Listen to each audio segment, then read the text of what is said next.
sengithandazile sengize ngikhathele mntanami. Yebo ma. Kuqale ngomntanami 2020 kuqala iCovid ena 17 enza grade 12 eMalvern High. Yebo. Umntwana be-attenda ngama-Saturdays. Yeah. Uthe attendile ngoFebruary 2020. Washeshe wabuya ngambuza ngathi why usheshe wabuya namhlanje principal utheni buya ngo5 wathi hayi ummeme wesiZulu bengekho. That is why ngibuye early. Hayi ngomsombuluko ngisesikolweni ngithola i-call athi mama uprincipal usixoshile thina singa-attendanga iperiod yesiZulu. Ngithi hayi kuye ngitshela ukuthi ngizofika kusasa ngoba namhlanje ngisemsebenzini angikwazi ukushiya kwami umsebenzi. Ngakusasa ngempela singivuke ngihambe ngesikolweni nomntwana. Masifika esikolweni uprincipal angitshela ukuthi uyamdimotha umntwana uzombuyisela ka grade 11 because uhambile ngeperiod yesiZulu. Ngithi mina iconstitution ayivumi ukuthi umntwana ungamdimotha umbuyisele ka grade 11 because umistress wesiZulu bengekho. Hayi uprincipal ngimncenge angitshela ukuthi ucabanga ukuthi ngoba nawe uthisha ngizakutreata ngesilver platter ngizokuthatha njengabanye abazali ngithi lo mntwana ubuyela ka grade 11 bese ngimbuza umistress ngihlangana naye umsesi wesiZulu ngithi hayibo naku esikolweni bethu umntwana udoje iclass lakho lesiZulu athi hayi mina bengekho Saturday bengcwaba umama esikolweni. Hayi wahlala ukuthi nge7 saka August sisenze ibirthday kaMama ngoba kasekho nje sithenga ikhekhe. Hawu uSiyanda ulele embedeni kuze kushaya u12 emini ngoba singayi esikoleni kuyiCovid ngiye kuye ngale Siyanda vuka phela uyodla ngikushela ukudla. Athi okay ulele ngesisu mara ngiyambona ukuthi akekho right. Yeah. Siyanda kwenze njani? Hayi ngi-right. Ngikhohlela mntanami. Athi kimi yazi mama ngithenge i-Alpirima ngoba kule room olenzile lapha ngaphandle ukuthi sihlale kule mina kugcwele amagundwane. Ngisayobulala amagundwane emkhukhwini ngithi hayi okay bese uyayibuyisa kimi Alpirima leyo moqeda ukubulala lo magundwane. Abuye angene engubeni alale. Ulelele ngesisu iyangwarisha lento kulala ngesisu Siyanda wawulele ngesisu athi ngiphethwe ikhanda ngithi mawuphethwe ikhanda angeke uphathwe ulale ngesisu. Vuka ke udle uzophuza amapilisi athi okay. Avuke ngempela adla. Athi mayiqeda ukudla athi ngicela imali ye-cold drink ngimnikeze ukuthi nayi cold drink. Hawu usisi wakhe bekengekho esesikolweni efunda eDobsonville. Hayi makabuya usisi wakhe ngizwa uyamemeza mama nangu Siyanda uyaziginqa ephasejini. Hayi ngigijime kwamampela ngimthola umfoma amanzi umzimba wonke. Athi ngimkhumula ijini, ngimkhumule iskipa, ngimkhumule. Hayi man uyamfoma. Siyanda kwenze njani akakhulumi. Ngifonela ubhuti wakhe omdala ngoba bephume ngemoto ngithi halalisani awugiji awuphuthuma ubuze ubuye la endlini. Uthe ngena nje wathi wemfo wenzeni wathi ngiphuza iAlpirima. Sifuna ibisi sithi siyamphuzisa alisangena amthatha amsesibhedlela kuyi7 August angena esibhedlela 7 8 9 10 safonela ukuthi hayi usedlulile usishile umntwana.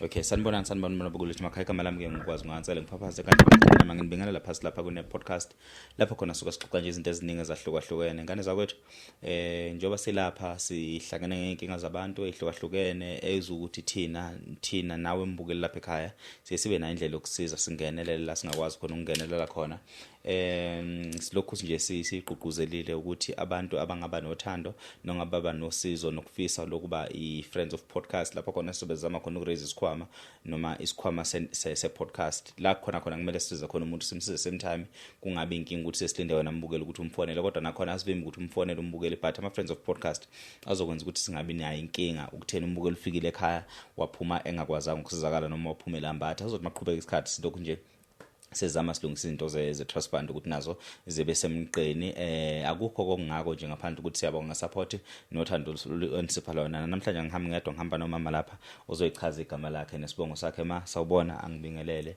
ungabingelela ababukeli bethu ekhaya. Sanibonani babukeli bena podcast nguNtokozo Nqumalo ovela eDiepkloof ezone 1. Yeah.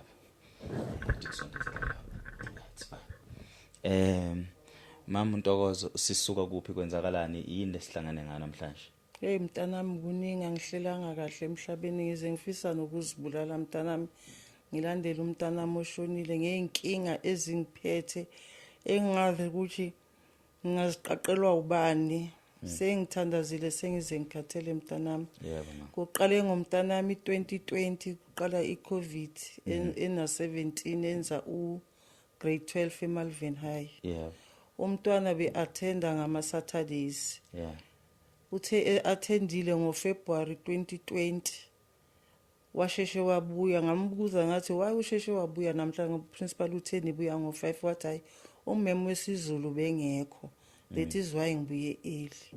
Hayi ngomsombuluko ngisesikolweni ngithola i-call athi mama uprincipal usixoshile thina singa-attendanga iperiod yesiZulu ngithi hayi kuye ngitshela ukuthi ngizofika kusasa ngoba namhlanje ngisemsebenzini angikwazi ukushiya kwami umsebenzi.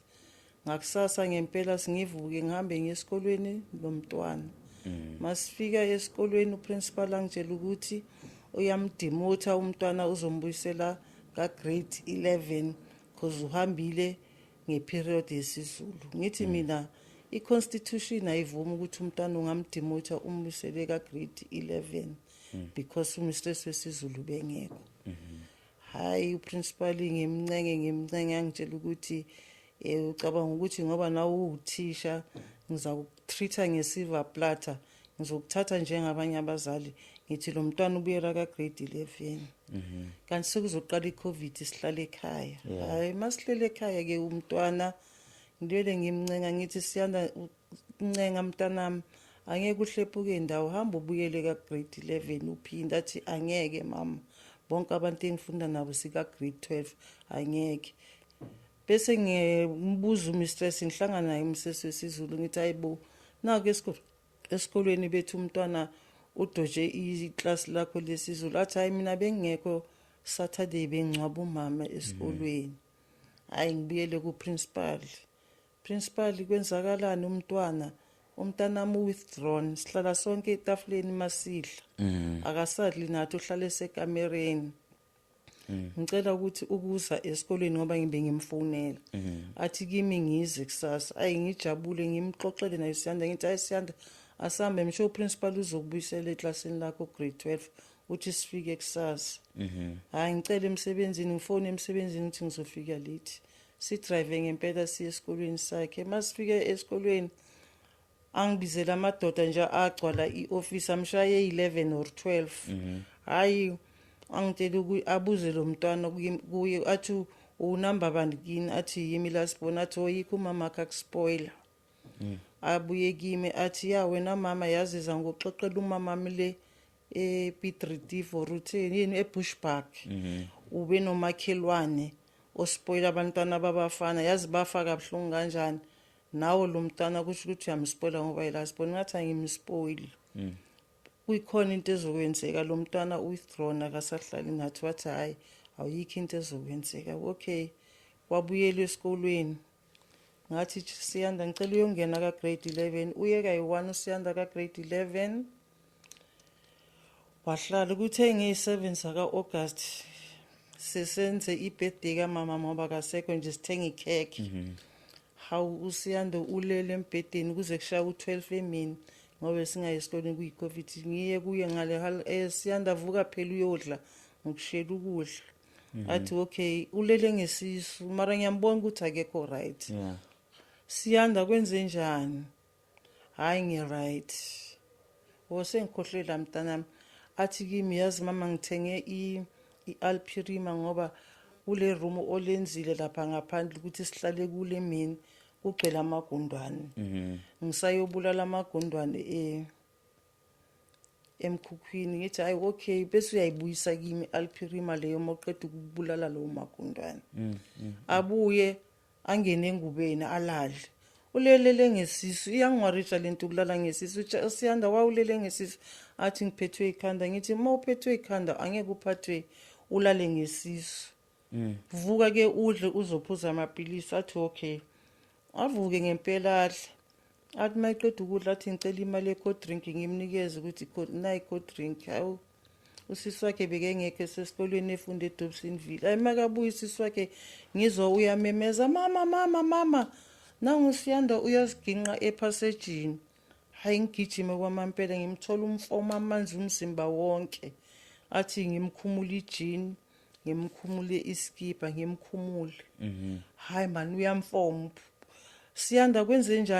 kwenze njani akakhulumi ngifonela ubhuti wakhe omdala ngoba bephume ngemoto ngithi halalisani awugiji awuphuthuma ubuze ubuye la endlini uthengena nje wathi wemfo wenzeni wathi ngiphuza ialpirim sifuna ibisi sithi siyamphuzisa alisangena amthatha amsesibhedlela kuyi7 August angena esibhedlela 7 8 9 10 safonela ukuthi hayi usedlulile usishile umntwana ngihambe icala ke esikolweni ngivula icala ukuthi uprincipal yabo ukuthi umenzeni umntwana aliphelelanga ndawo mntanami lelo cala ngazi ukuthi kwenzakaleni angitholanga conclusion angitholanga nix at least mase ngizomncaba uprincipal wafika wathi uzoxolisa but besaxolisa ini i-department ngisamele namanje ukuthi izongitshela ukuthi i-find out ini ngoprincipal imenzeni ngoprincipal because ubuye ukhoze yonke lento yokuthi umntana mazibulale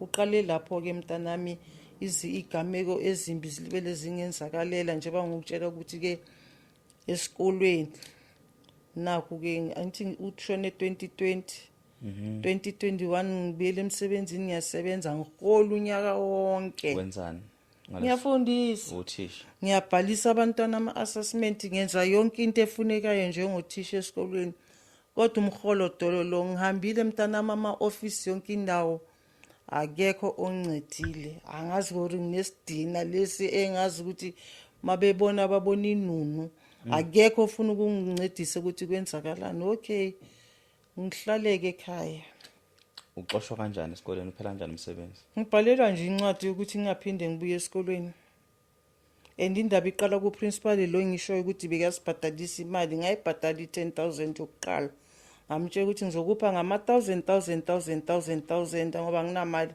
yimi umama ngiyedwa ngiphethe abantwana angeke ngibe nayo i-10,000 yokukunika 2019 angitshela ukuthi sekangenze permanent uthe ufuna mali 30,000 bese siyahlangana nomunye umemo obuya eBergville sibhala incwadi sibhalele iUSA iunion iunion ithi izoyithatha lencwadi esibhalile ihamba incwadi iye kuPanyaza ifike kuPanyaza afike lo mama lo womndiya osiphethe lapho kulesa sikole uma yefika asibuza ukuthi abize mina athi why ubhala incwadi ungalandelanga iprotocol uvela ubhala incwadi iye kuPanyaza bese ngiyamtshela ukuthi uma estraightnisha lo principal ubesitshela ukuthi wena angeke umenze lutho noma singeza kuwe angeke umenze nix that is why sithathe incwadi sayibhala ukuthi iye kuPanyaza straight ubentraightnisha thini why nibhalele uPanyaza incwadi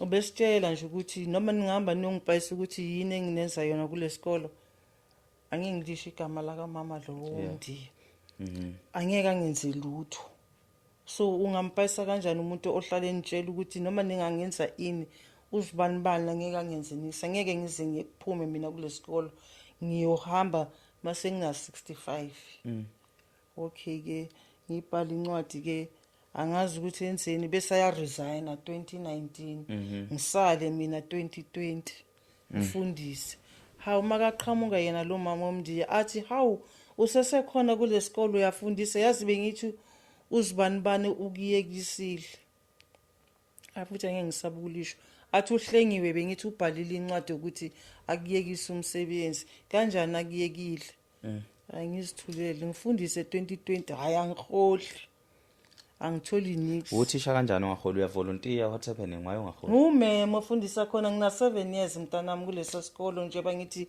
ngiyeke eNandi Primary ngina 25 years ngifundisa.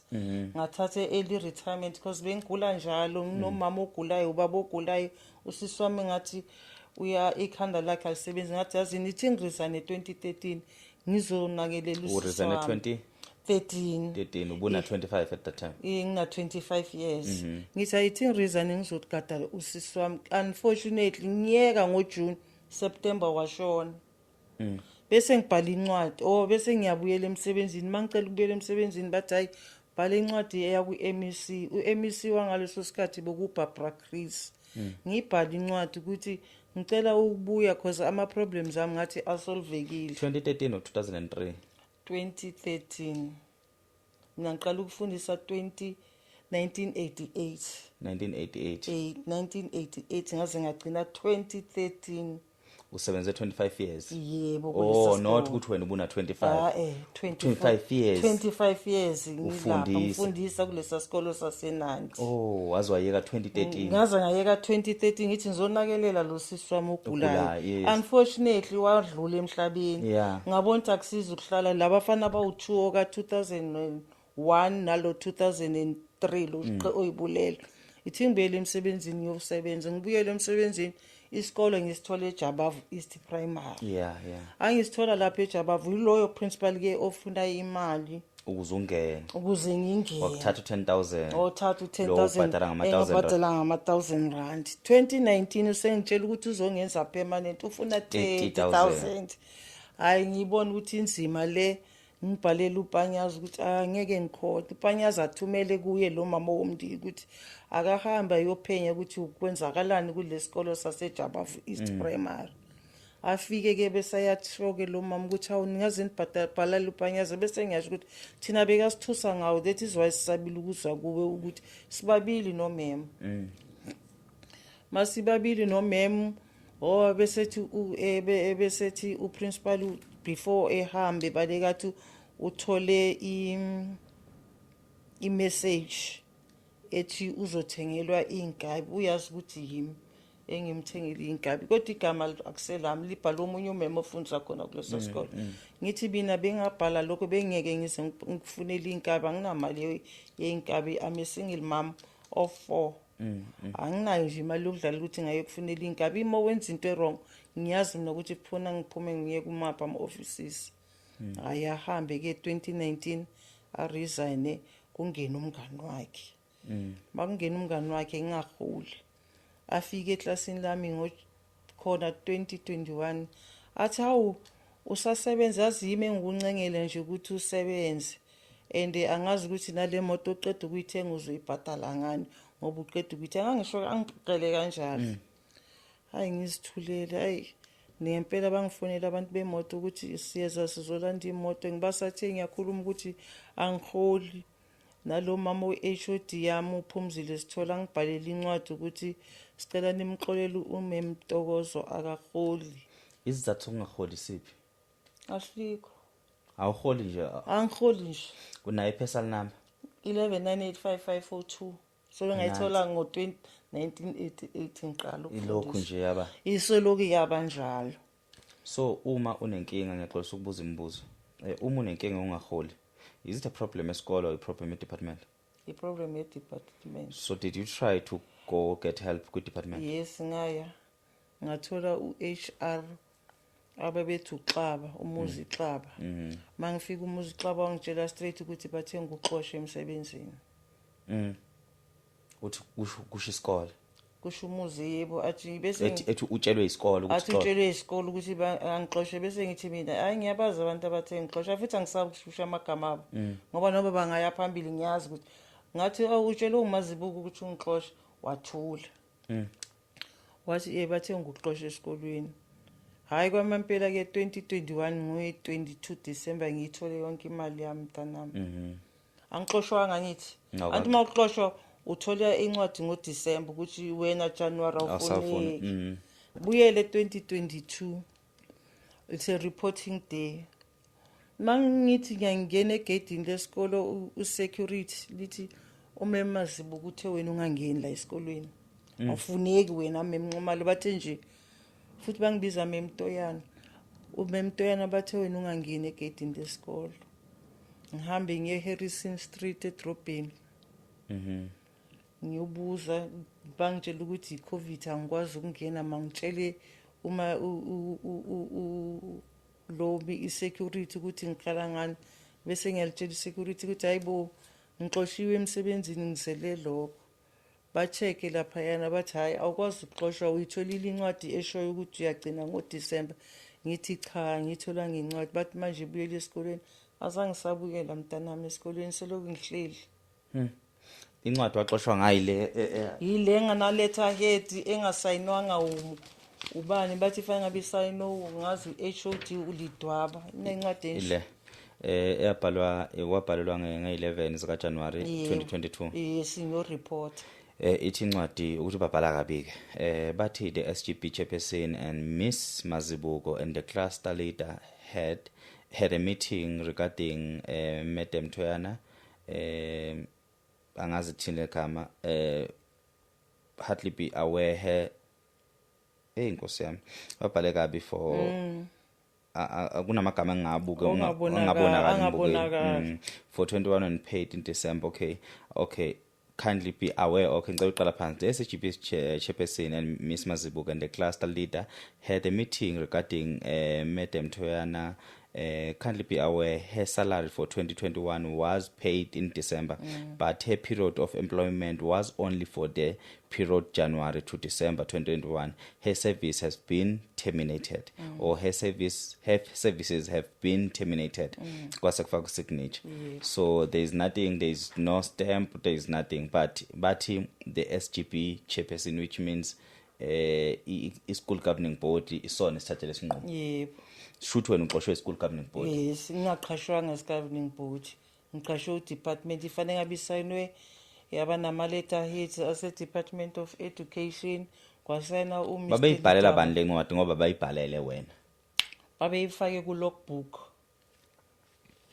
maybe yabona nje mabethi mangizoyitoleka i-school governing board no Miss Mazibuko uMiss Mazibuko ilo ongangifuni vele and the cluster leader babe nomhlangano ngendaba yakho yokuthi bafuna ukubazisa ukuthi ngo2021 wabhadala imali yakho kaDisemba kodwa isikhathi sakho sokusebenza sesiphelile sakwakuyi period kaJanuary to December 2021 so iservice yakho ayisadingakali so after uqeda ukuthola lencwadi wasenza kanjani ngahamba ngaya ngabuyela futhi eHarrison Street khona umfana engahlangana naye wathi ubani umhlengi umhlengi wathi afanelanga ngabe ngithola incwadi enje engana stamps esikole engana letterhead engana address wathi ayikho yonke lento wayethe mina ngibuyele esikolweni ngathi ngibuyele kanjani mntanami unogada lapha egedini engitshele kahle ukuthi ngingaphinde ngingene uma Mazibuko ukuthi akangidingi so reference payment yakho yangena ngoDecember ibhala ukuthini was coming from who from the department yes ngoba ya reflect ukuthi angitholanga isalary vat slip ngoba ngithi bengisekhaya ku December mara yasho kahle u Department of Education nayo imali yakho ongazange uyithole so maseqala January usayitholi again January mase ngibuyela sengiyaxoshwa phela senginikwa le ncwadi futhi le ncwadi anginikwanga mntanami ngathola uHOD wami ethi biyaxoshi ngabizwa uMam Mazibuko sise office sise meetingini nge-reporting day bathe uMam Mazibuko nobaba Nkwanyana uchairperson SGB bayacela mangifika bangitshela futhi ithi ngalifihla igama lomndi bathi uReshma Molo uthi umsebenzi uphelile ngathi mina kukuphi la ngisayine khona kukuphi la ningisayinise khona ngoba umuntu mayigcina usayina ngoDisemba ukuthi azi kahle ukuthi angazihluphi January ukuthi ezemsebenzini angitholanga ncwadi angitholanga nix akukho la ngisayine khona ukuthi ngingezi esikolweni ngikhona la ngilahleka khona ungixolele ngizolo ngibuza because angikaze ngasebenza nga understand ukuthi kuhamba kanjani process but with my understanding uthisha usuqashwe uhulumeni on a contractual base or on a permanent base, right? So in this case contract, you're not permanent. Contract. Well, we contract at that time. Kusho ukuthi ngu-contract cause Ngesikhathi usayina i-employment. mina ngisayinile mfana contract. mntanami i-permanent after this kusekhona lo principal ohambile. So who's responsible Kuthi for you to sign permanent. the permanent contract? Ngasayina ku-Rendani. So you sign it esikoleni. Esayina ku-department So wahamba e-D14 ngaya e-D14 ngihamba no-principal no-Mem Zuma soyi-2 You sign a permanent contract. siyosayina is-permanent contract sobabili no-Mem Zuma same day. So uma ususayine a permanent contract, lokho phela kuchaza ukuthi the only person onelungelo lokuxosha i-department. So labor and namanye amalokhuzana ama-organization asizayo ngelokhuzana, sorry nibabukile bethu umsindo, abasizayo unfair dismissal. Ithini into yakhona? Ngaya kuSathu lesingayidla. Wathini uSathu? Hey, wathi uSathu uzongilwela. Hayi uSathu masekufanele angilwele ayeli nale badlala hide and seek. Ngigule mntanami ngishawe yi-stroke. Unenhlanhla ukuthi ngatsheka mara ngi-right ngalibele bengenza ngevinika bangithatha bangisa kubani kukhehlelezi. Ngaba right bengitsheke nomlomo ongakwazi kwenza nix. Icala ngakwazi ukulilandelela. 2024 ngivuke ngiye kulo principal engimjwayele ukuthi uyi secretary general weSathu. Athi kimi ngimtshele ngithi sengibuyile bengekho right bengigula. Ngicela ukuthi ngiyaqhubeka kulela cala afonele e-district. Athi mayifonele e-district athi e-district bathi moswena uwithdrawile icala. Ngithi asange ngiwithdraw icala mina. Ngigcine senza ku-Skype nale lawyer bengiyithathile yase-Midrand abadu vote. Uvoti uye wangikhulumela bathi sikhulume ku-Skype because bona bakafuna ukuhlangana nabantu. Yeah. So masihlangana kule Skype meeting bangitshela bathi kimi hayi wena Mosa uqoshwanga sithe hamba uyofuna inamba entsha ye-SACE.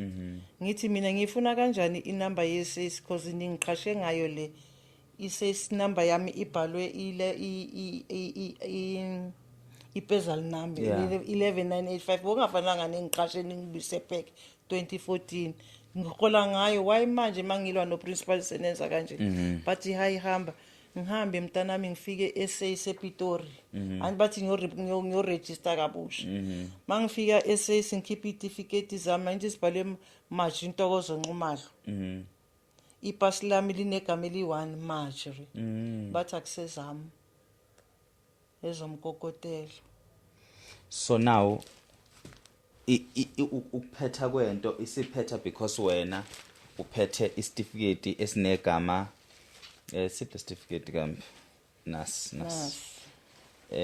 inle ila ama-diploma ami lawo ama-diploma akho lawo ukuthi ngisawabona manaki ukhuleka lokho engikuphethe right. No yeka, it's fine. Okay, certificate. Oh, nice. So zonke zikhipha uNtokozo Marjory Bhule yabona. So manje ikuphi lo nayi ID number yakho ithi Marjory Ntokozo nakho Marjory Ntokozo ID number yakho ID yakho? Yeah, ID yami. uThoyana surname? Yeah, bengishadile kaThoyana ushonile ubaba. Yes. Igama lakho uMarjory Ntokozo uBhula. Ngibuye ku-eda manje ngithi nje babethe ngitshontshe certificate ngihamba ngiyothatha le entsha ukwenzela uku-edika ukuthi ngi-ede lamagama le uyenze le usanda kuyenza le ngisanda kuyenza ngiyenze ngayi-April 2021 nje biphuma 2024. Okay, so i-ID yakho yokuqala ibinganayo uNtokozo binoMarjory. So i-certificate zakho zinoMarjory Ntokozo Bhula. So le certificate lesi esaka Department of Education wasithola ngo 9 December 1987. Yes, ngiyofundela la.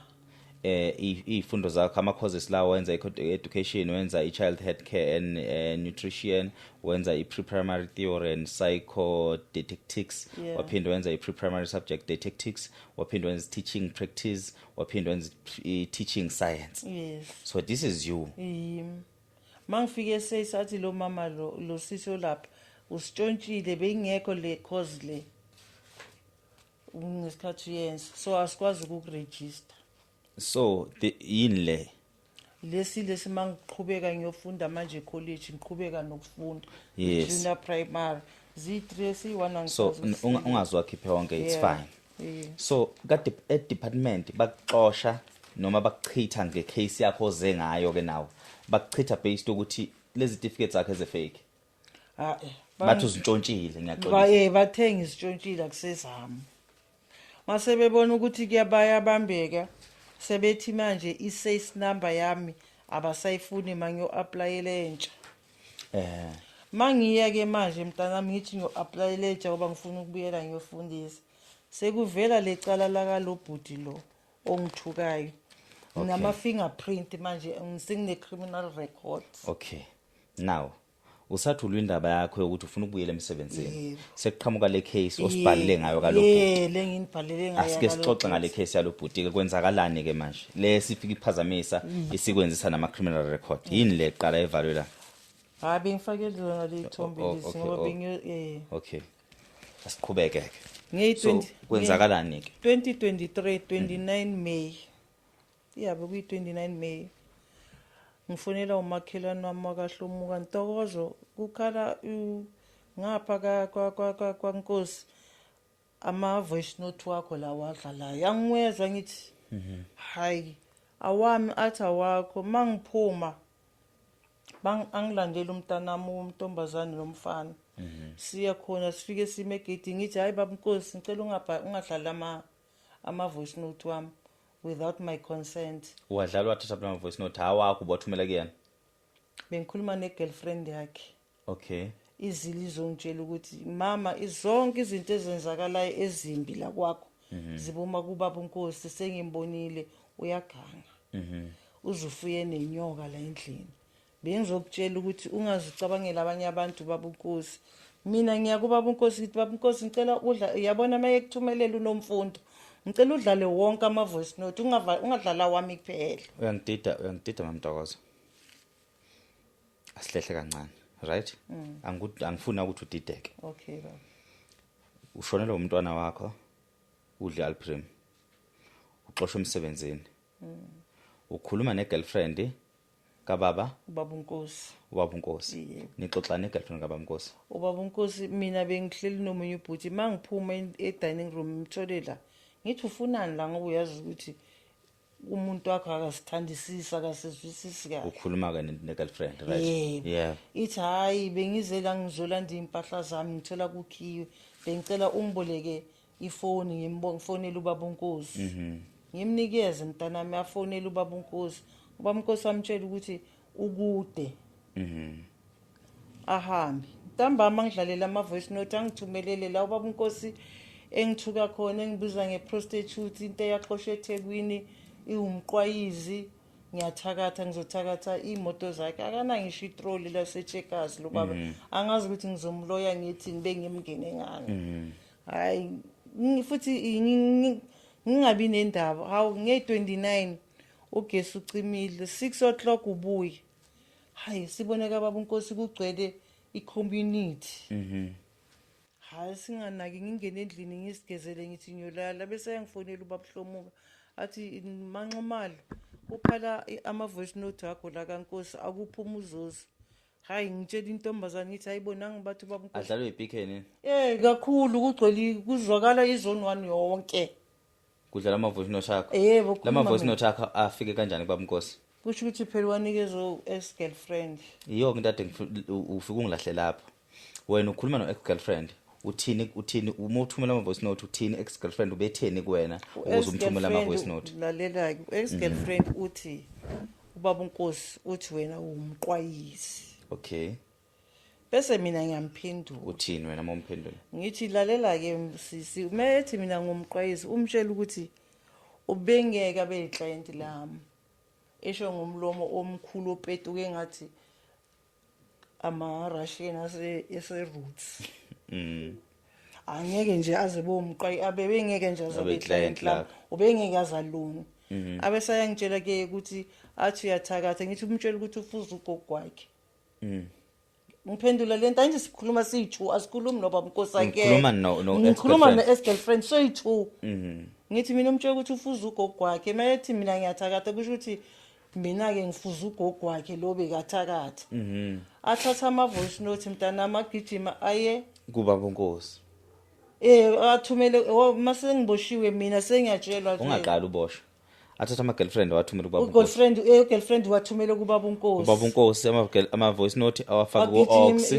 agijima aye police station Orlando Court afike Orlando Court mina ngibatshele ayakhuluma umagistrate the prosecutor bakhuluma isilungu mina ngibalalela ngithi umagistrate uthi what a messy neighbor prosecutor aphendule athi no, these ones must be sent to Sun City, must be jailed this sure yeah usho mina nomntana umfana nentombazana ungangilahle kakhulu mamntokozo usukude asihlehle futhi uvuka ubaba uNkosi kunomphakathi ade khamba ugesi manje niyaphaphama kunomphakathi kababa uNkosi ubaba uNkosi wenzani udlala ama voice note yebo udlala ama voice note wena uthini ke lapho ngiphume mina nabantwana bami batshele ngithi hayi nangu babhlomuka uthi kudlala ama voice note yami ake siyoza ukuthi adlalana ungathola impela udlala lawa akhulume yimi kuphela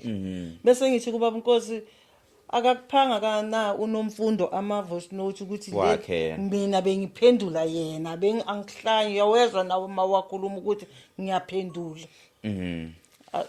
bebishayile kancane ushwayo athi ungazongitshela wena ngizowadlala wonke ngibuyele endlini mangibuyele endlini nomntanami bathi ayimiyekele yi30 sidlule Tuesday 31 May ngiyapheka hawu nangu baba uNkosi uhamba nephoyisa alifika lephoyisa lithi uphi uJabu umbize ngegama ngithi uJabu akekho ngisamthumile athi uphi uNoxolo ngithi uNoxolo usesikolweni eDobsonville athi ungalokho uzani because ngiyabona ukuthi ufuna ukuba uphuthe emlonyeni wakho ungathatha uzokwazi sophumile uphumile okay nakho angithi mina akekho uJabu ngimthuma ama errands usaye eMaponya Mall uyabuya yes uNoxolo usesikolweni athi mina ngusergeant Ngobeni bengicela ukuthi nifike eDiepkloof police station yes sizoyenza ipaperwork athi makangena lo mfana ngithi hawu usugijima eqala wayongibophisa wena ukade ungithuka ngikwenzeni nje basugijima uyongithuka athi usergeant Ngobeni no mama fika senze ilona mawubuya nabantwana hey baba umntanami kwazi angifonele usergeant umntana akakabuya esikoleni lo sekabuyile uJabu ngimtshele ngithi hayi uJabu ubuyile ngimele uNoxolo uyabuya esikolweni makabuya siyeza okay abuya uNoxolo ngabo 4 bese ngitshela umunye umakhelwane wami abathi uZelda ngithi Zelda ngicela usikaphe ngemoto uyoshiya eDiepkloof police station bathi sizoyenza ipaperwork hayi singene masingena athi usergeant Ngobeni phethe malini niphethe malini ngithi mina siphethe imali yani athi yokuthi nibhadale lo bhuti uthi niphula iphika zakhe ngithi akunamali engizoyibhadala uNkosi nathi angibhadalanga angiphulanga iphika zakhe into engimbuze yona ngithe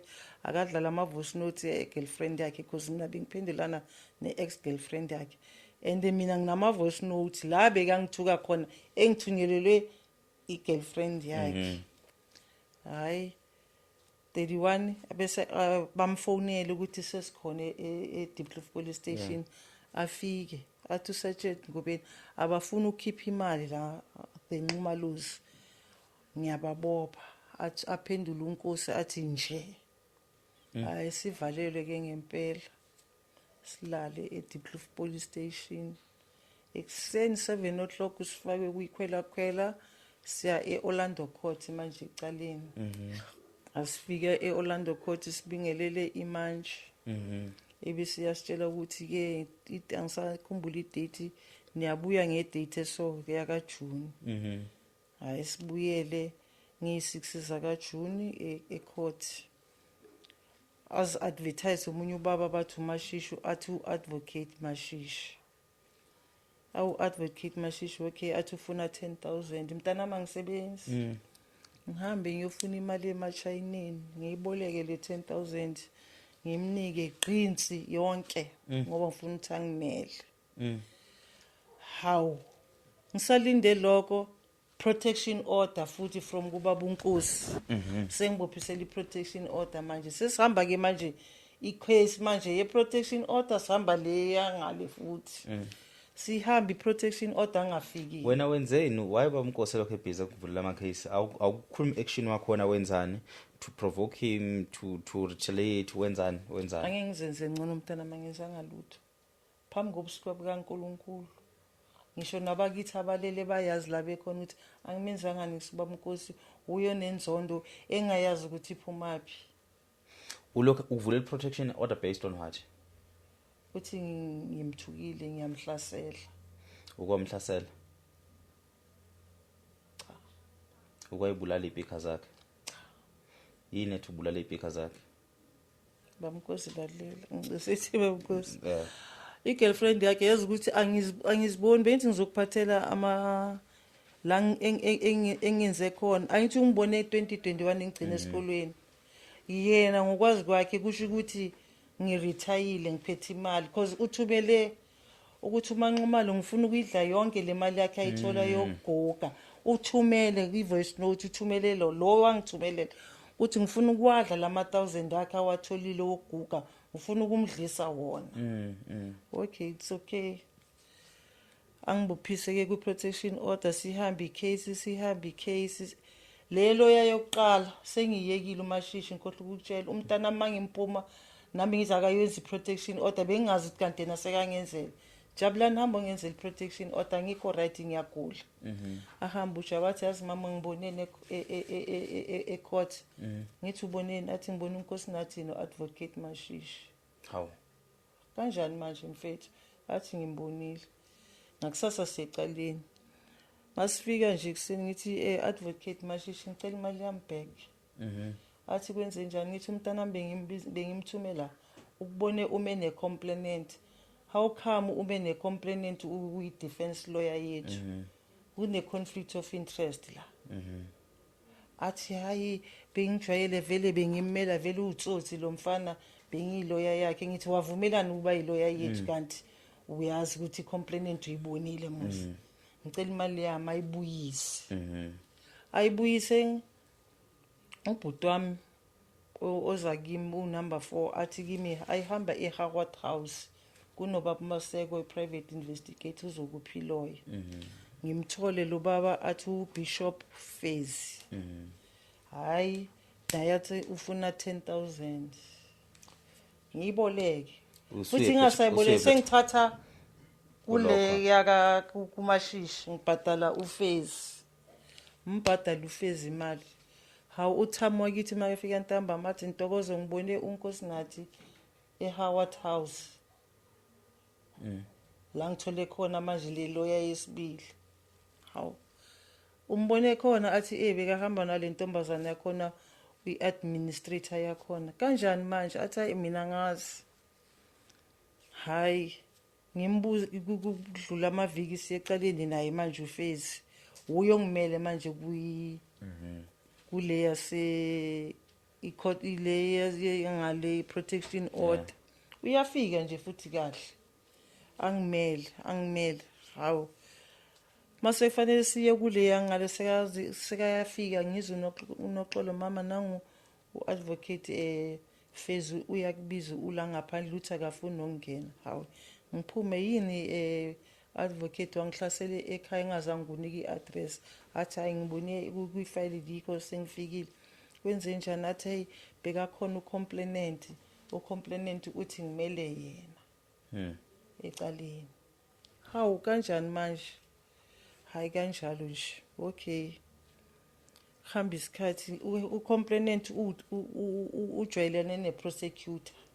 baso uyababona ukuthi manje hayi bayikhona umfana bathi umsoja ohlala ezone 2 azazongitshela athi hey mama wena uzoboshwa ngithi why athi umsoja ne prosecutor banje seba investigateile le lawyer yakho etholile ibogus lawyer umntanami sengibhadale 10,000 ubalekile angimazi namanje ngitholakala ukuthi ibogus lawyer bongafanelanga ngimele ibogus lawyer yini iloya enganayo impepha enganamaphepha akanamaphepha kodwa ungenile lapha yena wasimele kuthiwe ke hayi manje icala fanele ke ngifuna iloya entsha hayi ke bese kuthi umakhelwane nami angithumelele kuTsepo Mosa ngazithwayele ubani umsuthu athi ufuna 9,000 sekayangizwela cause dala ngidliwe ufuna 9,000 okay simbhadali 9,000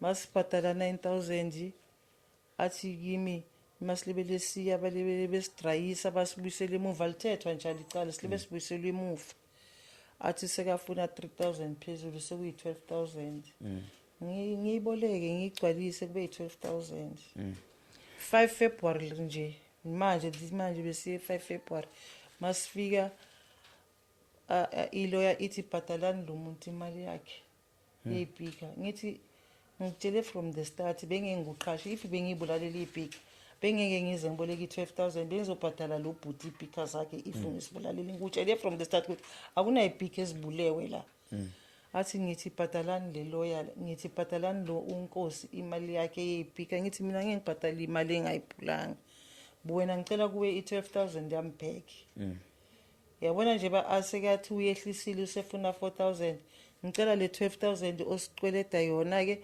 sivele simnikeze ke i4,000 yakhe ukuthi acima abantwana bami bangabi nama criminal record bazokwazi ukuthola umsebenzi hayi ke aleke ukuthi yena ngiboshwe nabantwana bakho kule situation yebo salala sonke estoksini no khuluma iqiniso ma nayithinta ibhika zakababa ngimfunga uNkulunkulu la ilele khona ngifunga abakithi abalele ngimdala mangaka ngengiqamba manga aziphukanga izipika benzana abantwana bakho kuyena ubaba safike umntana mujabu wafika amtshela ukuthi ungabizi umama mi ngomthakathi ungambizi ngomqwayisi into engicela yona basebenzana wena saphuma sabuyela endlini angiqamba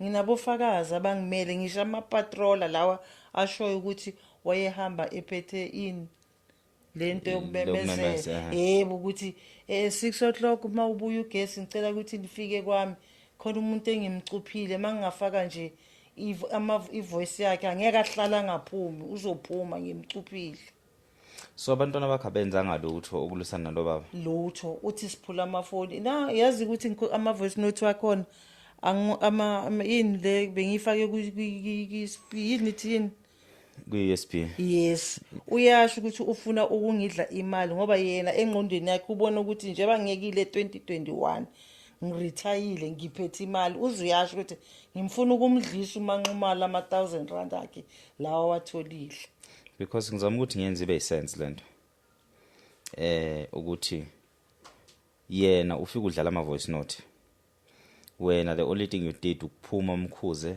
ekuthena ngadlala ama voice note akawadlale wonke awe girlfriend yakhe so from lapho yena wavuka waya enkantolo wayothi nibulala ibhika zakhe yebo ibhika zakhe ifile yini ke zona ziyadlala yazi ungathumela noma ubani zidlala umusic phezulu vele uthanda ukudlala umusic phezulu ziyadlala namanje nahamba nomfana wakho iwana uzozwe aziyadlala ibhika zakhe mina ungithukile eyami indaba ikhulunywa kodwa sekuthiwa mangimbhadala i4,000 kanjani engithukile wangifaka ku Facebook wangifaka ku WhatsApp engithuke ngisho kanje so uwe lo yimi lo stay away from this witch yes uyiposte ku Facebook lezi thombe zakho yebo na ku WhatsApp leader of the Bathakathi production yes Nthakathi omkhulu elakhe while ingathethwa kuthethwe lami kuthiwa mina ngipula ibhika mangibhadala so ithombe lezi akayipostile ngawe lezi yebo uyithatha lezi thombe zakho ngiba uzithathe ku Facebook ezakho za ku Facebook So njengamanje case yalo baba isi how far kwenzakalani? kuthiwa mangimbhadala imali nge-5 zakaMarch Shuthi icala lekudlile. liyangidla mina lami ngazange ngilithethe elithi iside alizwakalanga Ibuphi ufakazi akabulethile obenza ukuthi icala likudla? abukho No phela angithi kusho ukuthi phela yilobo ababambile ukuthi uthenga iphula ibhika kuphela no angithi kumele akuprove ukuthi ibhika ayiphukile. akapruvanga mntanami kanje bangikutshela ngithi wathi simshayile eqala ngabuza iphoyisa ngathi i-J88 iphi anti fanele kube ne-J88 umuntu mamshayile uyakadoctor kukhishwe kuthiwa nangu ukwazi bamshaya ilihlo bamphule ingalo isho ikhombe ayikho akukho konke lokho uthe simshayile sibhula ibhika zakhe. So lo baba uvele wakhuluma into eyisusele ekhanda lakhe inkantolo yakhetha ukuthi inigwebe noma ikhiphe isigwebo ngaphandle isigwebo and baba ngakukhiphela unenyanga yakhe aseyihlala lapha ekhaya kwakhe iyajump ifence ingene kwami uma ingena kwami angazi ukuthi yini le ekwenzayo ngoba sithi masifike enkantolo sivele sibe nalesidina ngathi sigcwele amakaka bangafuni ukuzwa lutho kithi na inyanga yakhe isithombe noma ila kubhalela khona inyanga la ijump khona oh ijump ilingenile kwami so kahle kahle ninobaba lo omakhelwane wakho nizithe kusho ukuthi sizitha mina bengazi ukuba izithe kusho ukuthi siqala ngo-2023 yazi yonke maka yenza ipati yakhe bengimize ngimpe ne-100 ngithi na happy birthday mina bengingazi ukuthi akangithandi so from 2023 till 2026 nihamba le case hayi yebo so yona into esenza ukuthi futhi kube nzima ukuphindela emsebenzini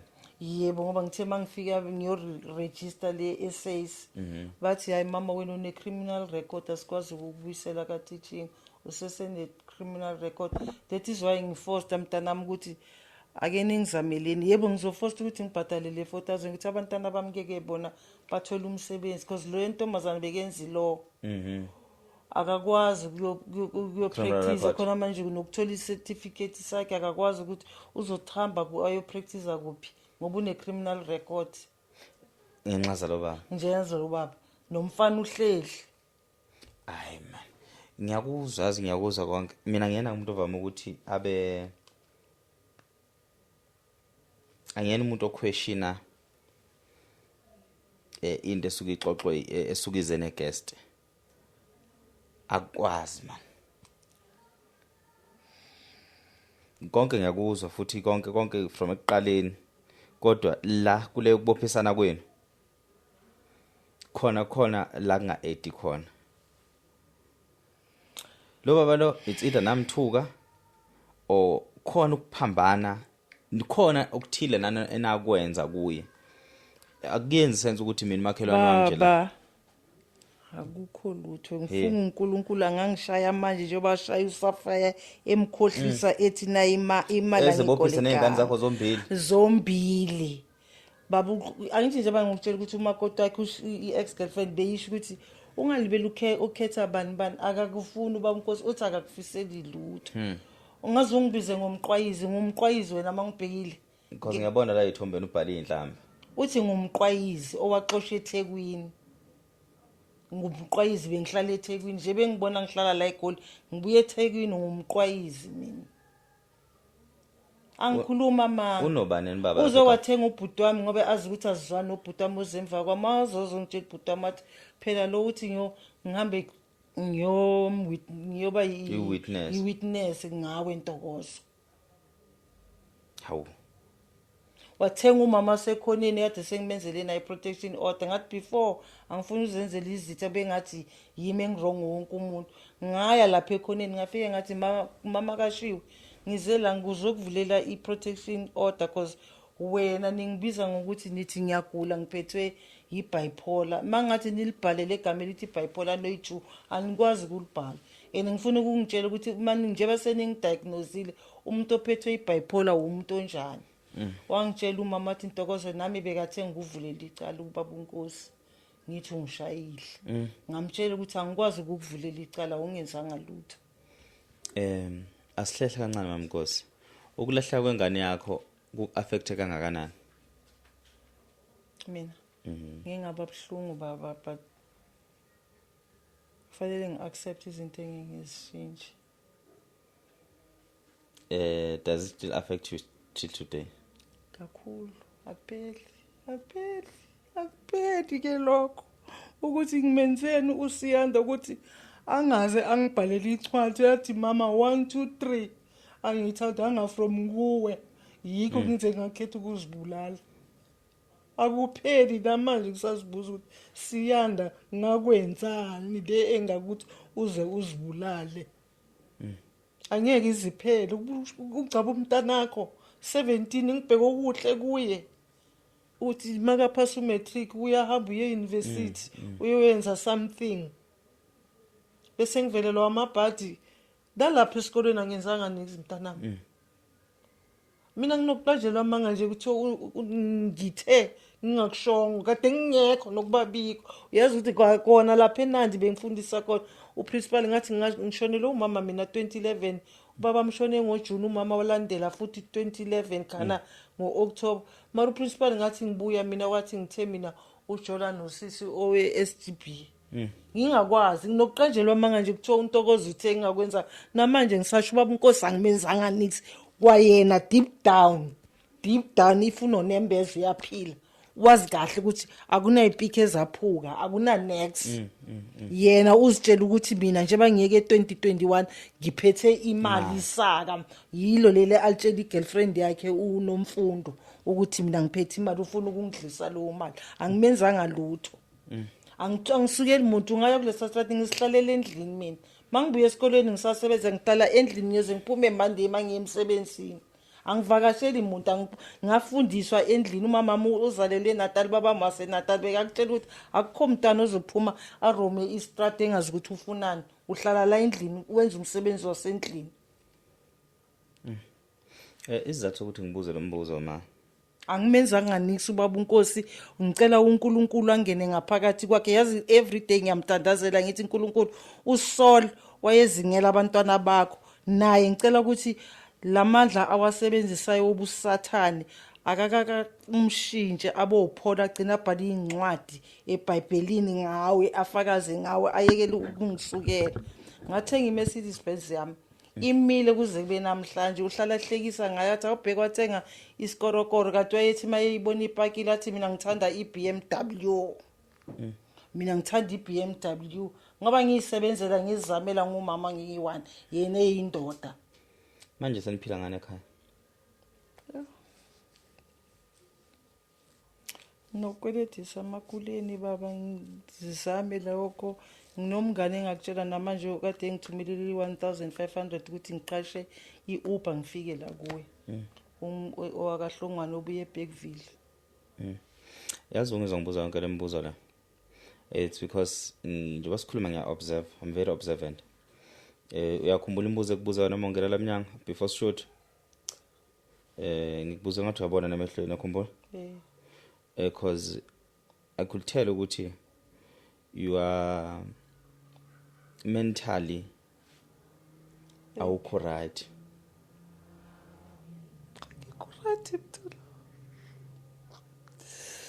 bengihamba iclinic eDiscovery le yamahala ngihluleka nokuyofika eRoad Report ngilande amaphilisi cause bashilo ukuthi ngine depression le bebengipha amaphilisi okuphuza ukuthi for leyo depression angisakwazi ukuyowalada manje cause kuse Road Report and imahala angikwazi ukuyofika angikwazi ukuyofika ngikandela amaphilisi you under severe depression ngikubona ungena nje lapha ngicathi ngizona ukuze ngathi uyabona namehlweni because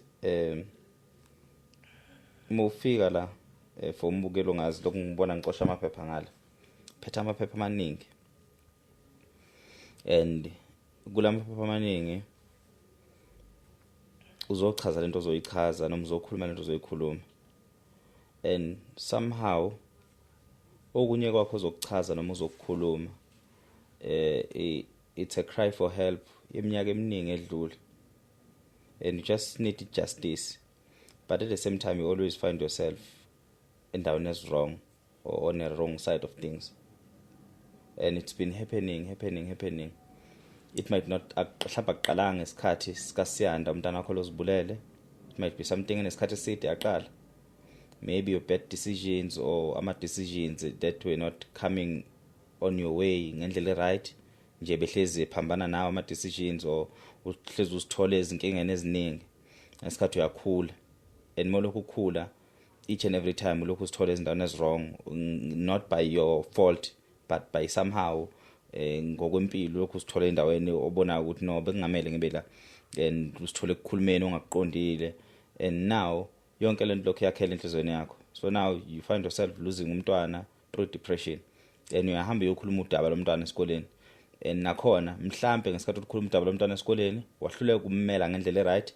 wahluleka ukunderstand iside lo teach ukuthi why bemdemote bemhlehlisa bemusa grade 11 wahluleka ukuthi ube ugxamalazi ulalela iside ka teach uphinde ulalela iside lomntwana uphinde futhi wena njengomzali uthanthe isinqumo esiright and now ususithola usulwa no principal wesikole and principal wesikole now he wants or she wants to stick to her decision or his decision to say I demote this learner because uma wakhe usitshela ukuthi uyazi because uthisha and now from lapho umntwana ufile ngathi uyafaileka and then wenzani he commits suicide ngithi beku he and he commits suicide and then from lapho uzithola situation ukuthi you're not getting paid kodwa uyasebenza and you questioning that obviously become this agitated employee ehlupha esikoleni because you're not getting paid so you're questioning everything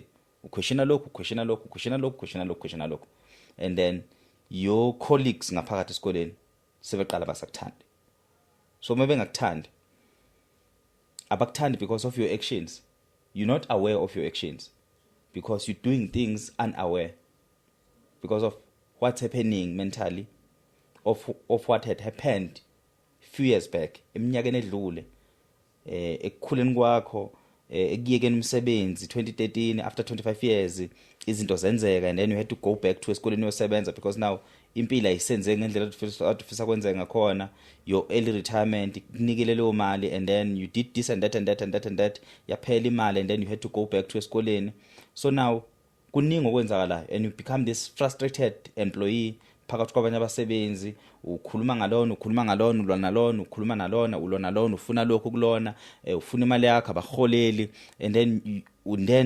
unaware ususithola usuyitrouble ngezinto ezikufanele ngezinto that you think zinelungelo ukuthi kube zakho umholo wakho ilungelo lakho ukuthi kumele uthole engazange ulwele ke mntanami into ebhlungu yeah no I'm not saying ulwelile what I'm saying you saying why ngaholi why imali yami ingangeni uma ngithi uyayilwela into I'm not saying you're fighting people you fighting for your right you asking the right questions why imholo wami ingangeni you see this person okuzekuthiwa hayi lo usangana ngekhanda I'm not saying they were saying that hayi lo usangana ngekhanda hayi ningamnaki usibani ningamnaki uNtokozo ningamnaki yabo abantu beze begcina bekuthatha otherwise before ukhuluma angazi uma ngithola yini abantu begcina bekujudge before you even state your story umuntu usendiso ukuthi hayi miyekeni yabo isibonele sengisenza I was not there I don't know so it's just the perspective I have from what I heard kulenkulumo silokusixoxa it's not something ongitshele yona it's something engicabangela it might be wrong it might be right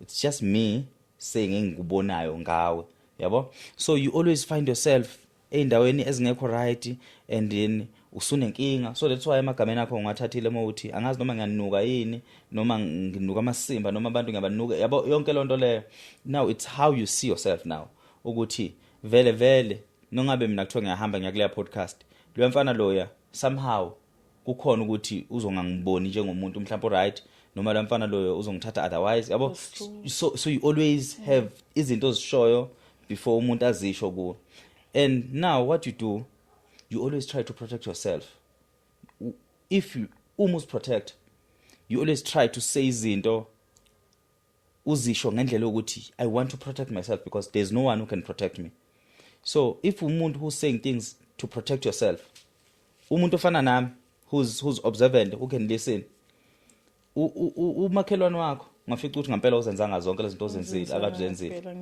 ngizweke ungafica ukuthi uzenzanga ngempela izinto lezi akazenzile but somehow you had a role to play that drove the situation to a court even if it's a minor role and that minor role it's a role that you're protecting ukuthi as in mhlawumbe mangamxoxela umfana ukuthi this is what I did but akangibopheli yona lento engiyenzile ungiqambela amanga lento ekathi ngiyenzile angiyibulela ngipictures zakhe angimthukanga but there is a role that I played and that role uyidlalile angisho ukuthi say that role. I'm not saying there is a role, I'm just assuming, right? Kune drive yabo kune drive ehambayo ukuthi what did you do for him to do this? You might say angenzanga lutho. Yes, awenzanga lutho, but singabantu siphila ngokwenza emhlabeni. We talk, we say things yabo. So ama voice note i-girlfriend yawo athumela kuwe, you responded to those voice note, so that's your role, right? Oyidlala nawe. Angifuni ukuthi ngibe deep because I don't wanna sound ngathi ngiyakujaja and I don't wanna sound as if ngilahla ngecala. U-wrong nomakhelwane wakho ukuthi kuze kufikela, but now you have irole oyidlalile. So now the tricky part ukuthi kuleyo role oyidlalile you always try ukuziprotect. That's why you protect.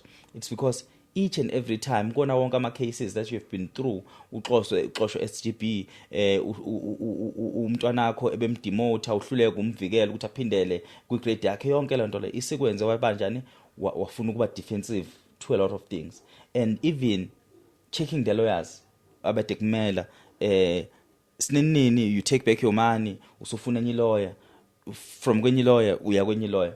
Mina on my side it was unnecessary to even pay 10,000 to any lawyer with your situation. So that's why ngizwa ngiquestion ukuthi why you needed a lawyer, or that's why ngizwa ngiquestion ngithi if animenzanga lutho ngampela nomakhelwane, why you needed a lawyer. I understand ukuthi ufuna ukuthi uthole justice, but in cases like this where umuntu ethi uphule something yakhe and abukho ubufakazi ubuthisha noma ngeke ngithi uthisha, it's easy, you can just go and stand uzimele or uthola ummeli wakhona we legal aid ngaphakathi. But because unalento yokuthi I wanna prove ukuthi ngiright, you had to go and pay lawyer to solve case. You didn't murder anyone, you akekho umuntu onyamalalile. We talking about the situation yokuthi udamage property yomuntu, that's a civil case. But in that civil case usenzeni, usuhambile uyolanda ummeli, you paid the lawyer, and yonke lento ukwenza ukuthi ube unease, you checking izindlela zikamakhelwane ukuthi yena uhamba ubheka kuphi njoba wona usuhlomile ngelawyer because ufuna ukuwina this thing. But masuwinile, what do you gain? You gain nothing. You have lost 10,000 and you changing these lawyers because you become this person ongekho comfortable in anything, unama insecurities. So those insecurities, they lead you to this point today. And when you stated your case with judge, the judge could not see la when no innocent khona. Instead ibona umuntu oba defensive lana. I'm not saying you were wrong ukulanda the lawyer, but it was something a minor. Yabo? So it's something very minor. Ngicela ukucorrect. Yes. Angikhulumanga mina inside the story. Awukhuluma ngiside the story. Azange basibuze thina. Ilo yakhe kaze. Azange.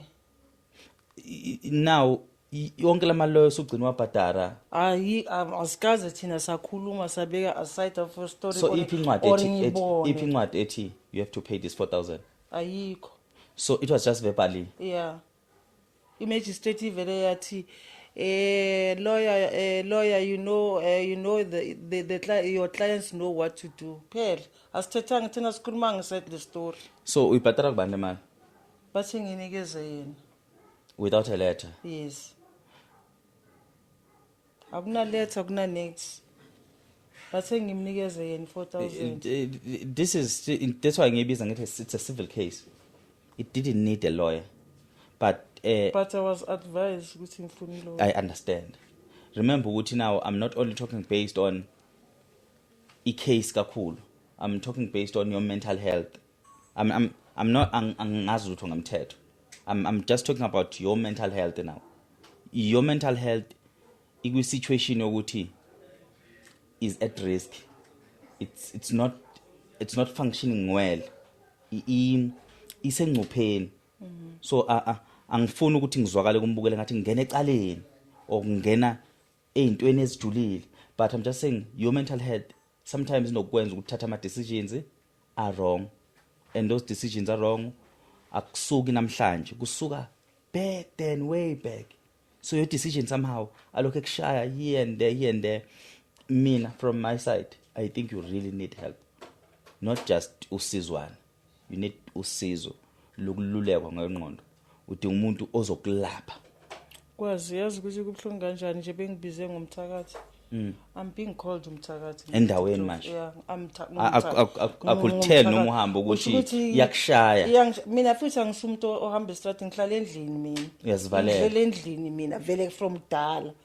Yonke into engidlela endlini ukuthi I'm being called namanje khona ubhuti abaduthulani wakamaphumulo naye bathi bekaxoxe ngibiza umthakathi uke wangibona ngiloye ke wangibona ngensana ngangikhashe uwiki yolanda lo because of yalo bhuti lo wakankosi Udinga usizo ngempela mama. ngibiza umthakathi la ngihamba khona ngumthakathi nje mangiqhamuka nje umthakathi umthakathi even ngiyambona lo mzukulu wami omsuthi ukuthi uyangisaba ukuthi hayi yazi mangimbiza ngithi Inka akafuna yena ngithi usezwile ukuthi ungumthakathi uzoyidla kanjani into kagogo umthakathi wena ungaphila kamnandi ubizwa ngomthakathi yena angalitholi icala kube yimi ukuthiwa ngilecala yena umthaka engibizwe ngomthakathi yonke idiplufi ngibizwa ngomthakathi no uzihlekwe na isidakwe esinephuza face sithi nangu isidakwa sithi nangu umthakathi mawuqhamuka umthakathi mina. So uke wazama ukuthola usizo professional mentally? Yes. Ihamba kanjani process yakho? Hayi ngibona ngekho right. Plus bokuya mahala. Bokuya mahala. So mangase kutholela usizo lokululeko ngalijabulela. Ngiyalidinga mntanami, ngiyalidinga kakhulu. Cause namanje ngithengile Alpirima.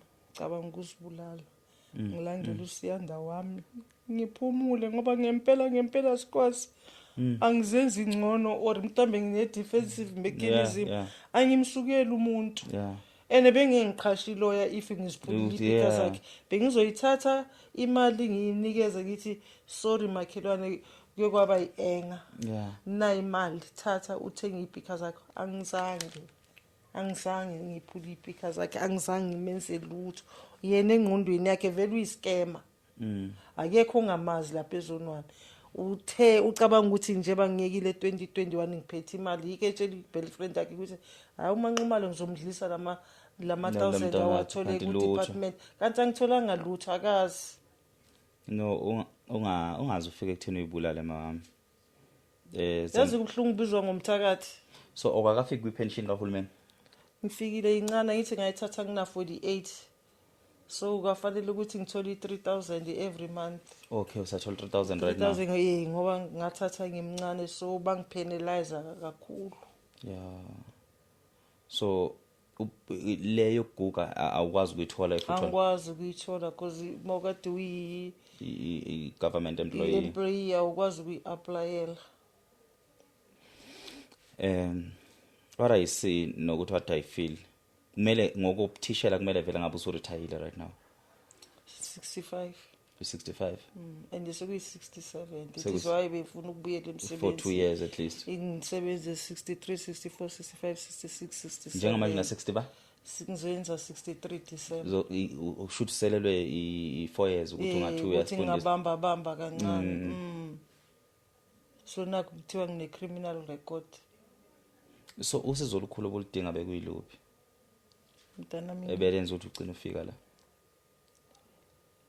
angazi bengithi nje wena uzongitshela ukuthi unganginceda ngani kodwa nje ama psychologist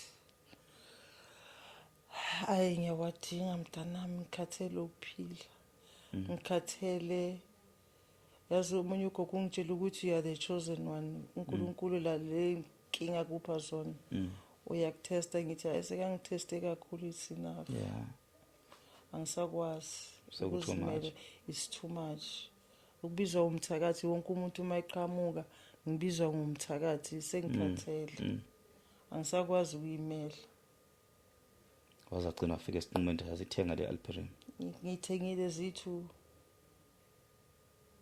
ngitheste ngekatlam ngayiphunga linika ngayibona ilifa ngathi hayi kusho ukuthi nakimi izosebenza obulala ikati yes ngalinikeza ngathi athi ngitheste ngalo ngalenzela ukudla ngalinikeza ngalibona lifa ngathi hayi nami ngizoyenza kanje ngizopheka inyama fake enyameni ngidle bangithole ngithulile labantwana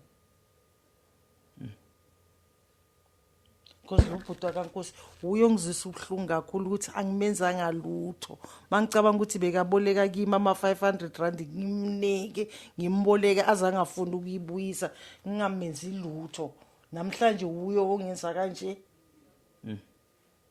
So what keeps you going right now that makes you not to drink this Alpirim? Mangifunda iBhayibheli kancane ngithatha iBhayibheli or ngibukela iTV ngibone la uNkulunkulu khona nala kade khuluma khona umfundisi ethi if isikhathi sakho asikakafiki yini la benhlupha abantu imimoya yeni Rome la nihlupha abantu niyami ngathatha ithi ngime kancane ngibone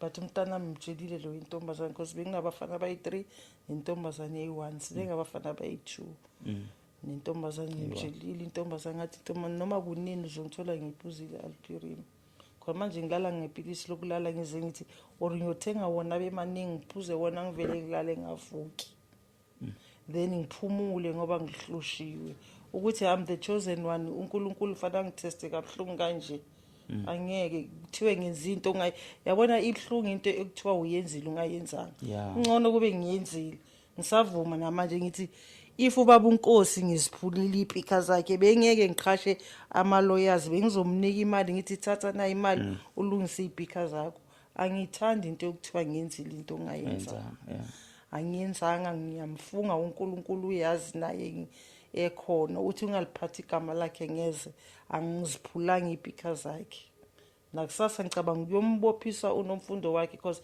iqala kuye yonke lento ngoba uye othumele ama voice note wami engasho ukuthi engaphumelanga wakhe ukuthi mina bengiphendula yena. I believe you ukuthi uyiphulanga yazo mama. I truly believe you. Ezikuhlungu. Ngiyakholwa ke. Yasinqube ngisipulile ngisasho namanje if bengisipulile bengengithatha imali yami ngiboleke ngiyobhadala ilawyer bengizomnika ngithi thatha baba uNkosi ihamba ulungisa ipika zakho akho ipika uthe namafoni aphukile ungithumelele untombazane amafoni aphulwe uye belwa boyi2 ethenga uye le ntombazane namhlanje uthi yithi esisiphulile. Remember manje ngikhuluma about your bad decision making. Ekhumbula mangisho njalo. Yebo mntana. Ungayi kombophisi nomfundo. You'll always find yourself in a wrong side of things. Iyeke nje kanje. Focus on your mental health. Don't move around trying to fix ezinye izinto that are not fixable. Fix yourself. Fix yourself ngaphakathi enhlizweni yakho. Live your life. You don't owe anyone. Isikhathi sakho sokuphila kwakhona apha emhlabeni asisekho siningi ngokweminyaka yakho. Bayebethi uNkulunkulu umuntu umuphi iminyaka u70 years. Ngale ka 17 years ibhansela. So una 63. Ngiza 63. Kusele mingaka iminyaka 7 years. So asazi ke noNkulunkulu uzokupha nebhansela. Ekoneni kwakho nasemacaleni akho asemhlabeni mhlawumbe uNkulunkulu wakuthathela 5 years. Mhlawumbe usele na 2. Kulo 2 because kunama health issues mhlawumbe usele nodwa. So don't waste your time and your precious life emhlabeni that is very limited in fighting ama battles that you will never win. Win your heart, win your soul, win your inner peace. Your peace is everything. Even if you die today, you die at peace. Even to a point ukuthi kwayona lento ilandelelayo noyihubayo yokuthi you still wanna go back to emsebenzini. Are you a good person now to go back in that environment? Are you gonna spread the positivity now? Are you positive wena ngaphakathi enhlizweni yakho? Because more utish, you're spreading a positivity enganeni. You're spreading hope. Are you that person owaqala emsebenzini ngo1987 or 1980 ba? 88. Are you still that person? I'm still that person because ngiyabona abantwana laba bakhona ngale ngiyakwazi ubahelp bese kimi ngibancedise ukuthi ayikwenziwa so kwenziwa so kwenziwa so nayi aunt. So what you can do you can still fight for that. While fighting for that, you're fighting for your mental health. Kuhamselana. So that when you go back to that space as a school, you spread the good positive energy. Yabo? Fasting your mental health. Pushing ukuthi uNkulunkulu le 4 years yike esakusalela ukuthi usengafundisa. Ikushayele your mental health right, amaphepha akha right. Ababukeli bethu ekhaya bakulalelile bakuzwile. I hope they will help. Bazoqhamuka namabele and then kutholakala ukuthi bengayilungisa kanjani, especially le YouTube ngicathi ngakwazi ukukhanseleka because this is a civil case and I don't understand ukuthi ifika kanjani e2 ifika kanjani sekuthiwa mayona ama criminal record yonke lonto leyo. So that's why ngithi you always find yourself in a wrong place, wrong time. That's the case lokhu yenzeka kuwena. Sometimes umqondo wakho ke wona ukuthatha ukubeka endaweni ezwrong because awusakwazi ukuthatha ama decisions are right. Most of the time your decisions ahlezi ezokushayisa somewhere yonke lonto leyo, but from my side mawami I'll try by my best because yonke ngibonile your mental health is very important. So kunontombazana kaMkhize sisebenza naye sizokumemezela nje very soon ne company yakhe simemezele. We are working with her in usezoba i-therapist yethu ngalapha ngaphakathi noma uzoba i-counseling we private uyakhokhelwa, so she will be offering ama services for ama client wethu or ama guest wethu afikayo. So I'll try and ngimconnect nawe sibone ukuthi siphuma kanjani, akulandelele sibone ukuthi kuphelela ku, but i-therapist uzoyithola from the podcast. That's why also I say ababukeli bama podcast wethu siyacela beba my friends of podcast so that sokwazi ukuthola ama services for abantu abafana nawe, abantu bengahlupheki indaba zama transport, bengahlupheki indaba zama movement. So basically mhlambe lakho lokugcina ungafisa ukulusha ngaphambi kokuba sivalelise kubalandeli, masukhipha inamba yakho kubalandeli kubabukeli. Yes.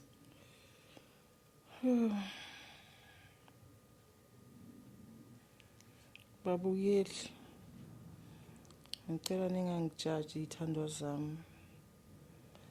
Ngicela nazi ukuthi lokho engikhulumayo phambi kobuso bukaNkulunkulu angimenzanga lutho lo mfana.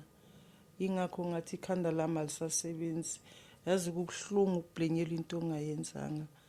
Ngicela nje noma nikhuluma lapha kuma comments ningakhe. Yeah, bengakulimaza. Ngicela ningangilimazi, ngicela ningakhe. Ngoba ngiyabona ukuthi sekuseduze.